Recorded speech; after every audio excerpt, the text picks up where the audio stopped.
Shalom, all praise to the Most High. So, real quick, I just want to ask you a question. Whose mind do you possess? And it's important that we understand what mind and whose mind we actually possess throughout this journey, simply because we can't serve two masters and we can't be mixed with two minds. We can only have one mind, a single intention, right? A single focus. So, with that being the case, please understand this, that anyone who pursues the Most High in this walk of truth, if you do it with a mixed mind, your mind is defiled, right?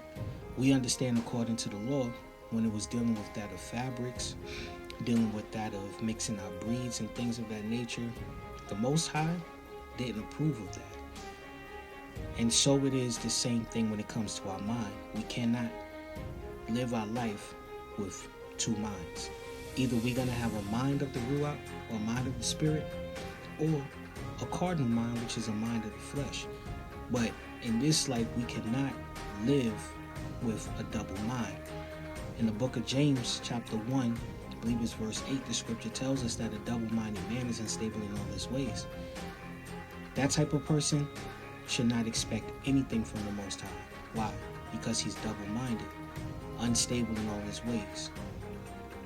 We cannot be mixed with two minds, and we must understand that. So I'm asking you today, whose mind do you possess? Do you possess the mind of the Most High, or do you possess the mind of mankind? Someone would say it's impossible to have a mind of the Most High.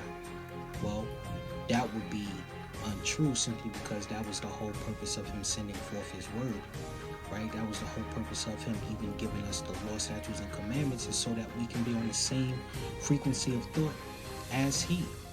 Isaiah chapter 55, verses 8 all the way to, I believe, verse 10, the Most High talks about this when he says, our thoughts and our ways are not like his thoughts and his ways, because his thoughts and his ways are higher than our ways and higher than our thoughts. And so many times when we've heard that, people use that as an excuse as to why they can't level up in their thinking, or why they can't level up in their actions. But he says something very powerful in that verse where he says, so shall my word that goes forth out of my mouth, it shall not return unto me void. Right? So he sends forth the word to fix a problem. The problem is we're not on the same frequency of thought as he. And with that being the case, because we're not on the same frequency of thought as he, our actions are below the standard that we're supposed to be living. Okay? So what does he do? He sends forth the word. And we know later on, when we get to the gospel message, or the message of truth, we here now have a Mashiach, or Mashiach. The scripture testifies and says that the word became flesh, and the flesh dwelt among us, tabernacled amongst us. Okay? And so Mashiach, being the word in physical form, came and he taught us how to live on the same frequency as the Most High. Okay? So it's not impossible.